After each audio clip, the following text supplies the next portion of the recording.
រហូតដល់បានឃើញភ្នំទេពដែលធ្លាប់តែល្បីល្បាញបំផុតក្នុងលោកពេលនេះនៅសល់តែគំនោបាក់បែកទើបបរិសម្នាក់នោះដឹងខ្លួនថាអ្វីដែលលោកពូមីងធ្លាប់និយាយកាលពីមុនគឺជាការពិតការដំឡើយដើម្បីររាំងគេជិនកុំឲ្យស្រឡាញ់គ្នានឹងឯយិនលោកពូមីងបានលួចដកសរសៃនូសញ្ចេតនារបស់គេចេញធ្វើឲ្យគេខ្លាចជាមនុស្សប្រុសមិនទទួលខុសត្រូវនិងបោកប្រាស់ក្នុងចំណោមមិត្តភក្តិឯយិនដែលចាប់អារម្មណ៍ថាមានអ្វីមិនប្រក្រតីក៏បានរកឃើញសរសៃនូសញ្ចេតនាត្រឡប់មកវិញដោយមានការជួយពីទេពតានីថាអ្នកទាំងពីរអាចបន្តនិស័យស្នេហានឹងគ្នាបានតែអ្នកណាទៅដឹ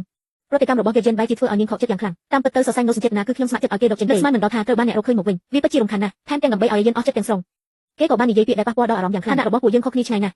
់វាគ្មានផ្លូវអាចទៅរួចទេតាមពិតគេយិនបន្ទាប់ពីដឹងថាពាក្យសច្ចាត្រូវបានលោកពូមីងដកចេញក៏បានទៅសាកសួរលោកពូមីងរបស់គេតែបែរជាដឹងនៅការពិតដ៏សាហាវឃោរឃៅមួយឯយិនគឺជាគ្រូកម្មនៅក្នុងជោគវាសនារបស់គេឲ្យតែអ្នកទាំងពីរនៅជាមួយគ្នាគេយិននឹងត្រូវជួបគ្រោះថ្នាក់ដល់ជីវិត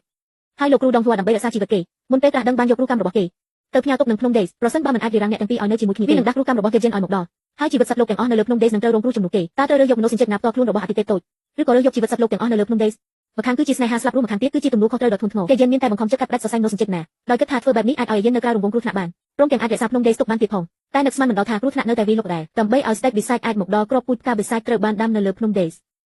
ឲ្យវែងមេងប្រើល្បិចបោកបញ្ឆោតលួចបំផ្លាញចិត្តរក្សាវិញ្ញាណដែលកំពុងចិញ្ចឹមរាងកាយរបស់វែងមេងទទួលបានជោគជ័យក្នុងការបញ្ឆោតគេយិននិងសិស្សច្បងពីរនាក់ទៀតឲ្យចាក់ចេញពីភ្នំ Days ដើម្បីទៅកោះវូថងជួយសង្គ្រោះវែងមេងហើយដើម្បីរក្សារាងកាយរបស់វែងមេងទុកត្រូវតែបញ្ចូលធម្មពលទេពទាំងអស់របស់វែងមេងចូលទៅឬក៏មាននរណាម្នាក់លះបង់ធម្មពលទេពពីរភាគដើម្បីរក្សាចិត្តវិញ្ញាណ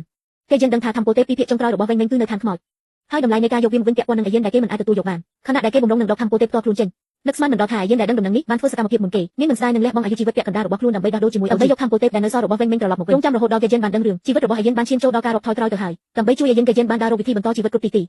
ចុងក្រោយក៏បានដឹងពីវៃបូថាការផ្សំថ្នាំយូសិនអាចជួយនាងបានហើយការផ្សំថ្នាំទេពដ៏អស្ចារ្យនេះត្រូវការអស្ថបចំនួន3មុខក្នុងនោះមានស្មៅយ៉ៃហនមួយមុខដែលស្ថិតនៅក្នុងឋានបិសាចដូច្នេះហងយាយបានត្រឡប់ទៅកោសម្ព័ន្ធបិសាចដើម្បីយកមកឲ្យតែនរណាទៅដឹងបែរជាត្រូវបានសាច់ញាតិដែលត្រូវបានប្រលឹងអាក្រក់ចូលសន្ធិដ្ឋលួចដាំធម្មពលខ្មៅចូលទៅក្នុងខ្លួនដោយស្ងាត់ដែលជាការកប់ទុកនៅគ្រាប់ពូជនៃសោកនាដកម្មនៅពេលក្រោយសំខាន់បំផុតមួយទៀតគឺស្ថិតនៅក្នុងចលងភ្នំជាយួន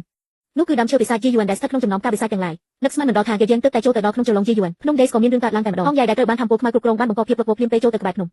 នៅក្នុងកំឡុងពេលដ៏សំខាន់ដែលលោកម្ចាស់ទាំងពីររូបកំពុងជួសជុលរនាំងការពារភ្នំគេបានឆក់យកចង្កៀងក្បួនតារាដែលជាសោដាស់រនាំងការពារភ្នំទៅបាត់ហើយលោកម្ចាស់ទាំងពីរដែលត្រូវបានកាត់ផ្តាច់កណ្ដាលទីក៏ឈានចូលទៅដល់សភាពអន់ថយនៃជីវិតភ្លាមពេលឃើញធម្មពលទេពរបស់លោកម្ចាស់ទាំងពីរចិត្តអស់ពីខ្លួនសិស្សកុនទាំងអស់មានក្តីឈឺចាប់និងខឹងសម្បារជំនះហងយាយហើយសុខចិត្តស្លាប់រស់ជាមួយភ្នំ Days ទោះជាយ៉ាងណាកម្លាំងរបស់ពួកគេមិនអាចទល់នឹងហងយាយដែលកំពុងខ្លាំងបានឡើយពេលឃើញថាភ្នំ Days មិនអាចជៀសផុតពីគ្រោះមហន្តរាយលោកម្ចាស់ធំបានបញ្ជូនយានឈួននិងខេងយាយចេញទៅនៅវិនាទីចុងក្រោយពឹងពាក់ឲ្យយានឈួនជួយរក្សានៅដំណក់ឈាមចុងក្រោយរបស់ភ្នំ Days ក្នុងពេលជាមួយគ្នានោះដែរគេយានដែលស្ថិតក្នុងចលងជាយួនស្រាប់តែមានអារម្មណ៍ឈឺចាប់ក្នុងទ្រូងដូចត្រូវគេចាក់តែដោយសារបារម្ភពីជីវិតឯយិនគេមានតែបង្ខំចិត្តទ្រាំនឹងការឈឺចាប់ហើយសម្រុកចូលទៅក្នុងតំបន់ការបិសាចចុងក្រោយគេបានបញ្ចេញឈាមបេះដូងដើម្បីបង្កើនធម៌ពលបង្ខំហើយទីបំផុតក៏ទទួលបានឈើបិសាចជាយួនខណៈដែលគេកំពុងចាក់ចេញស្រាប់តែមានសម្លេងសឹកប្រាប់ពីកន្លែងណាមិនដឹងមកកាន់តែជាគេជាយួនបើកហើយដើម្បីរបស់មួយមុខបែរជាទុកឲ្យភ្នំ Days ស្ថិតក្នុងគ្រោះថ្នាក់រហូតដល់តែគេយិនបែរជាគិតថាវាគឺជាល្បិចបោកបញ្ឆោតរបស់បិសាចរហូតដល់គេយកថ្នាំមកជួយឯយិនហើយស្រាប់តែសម្លេងជួងបន្លឺឡើងពេលនោះទើបគេដឹងថាមានរឿងមិនល្អកើតឡើងពេលគេប្រញាប់នាំឯយិនត្រឡប់មកភ្នំ Days វិ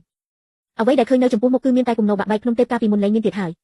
នៅសល់តែបំណែកគំនោធ្ងពេញមេឃពាក្យផ្ដាំផ្ញើរបស់សិស្សច្បងមុនពេលចាក់ចេញហាក់ដូចជានៅចំពោះមុខនៅឡើយគេលូកដៃទៅយ៉ាងប្រុងប្រយ័ត្នហាក់ដូចជាធ្វើបែបនេះអាចឆក់ទាញគេត្រឡប់មកវិញពីចរាចរណ៍តែការពិតតែងតែសាហាវឃោរឃៅជានិច្ចចុងក្រោយនៅសល់តែពន្លឺការពារដែលកំពុងយាមកាមនៅលើមេឃយ៉ាងស្ងៀមស្ងាត់នោះគឺដោយសារអ្នកនៅលើភ្នំ Days ទាំងអស់បានលះបង់ការចាប់ជាតិដើម្បីជាធ្នូដោយដឹកកំទេចធម្មពលទេពខ្លាយជារនាំងការពារភ្នំភាពឈឺចាប់និងការស្ដាយក្រោយយ៉ាងខ្លាំងបានធ្វើឲ្យគេស្ទើរតែដាច់ខ្យល់ស្លាប់អ្វីដែលគេមិនអាចទទួលយកបានបំផុតនោះគឺអ្នកដែលបំផ្លាញភ្នំ Days បែរជាបងប្អូនល្អហងយាយទៅវិ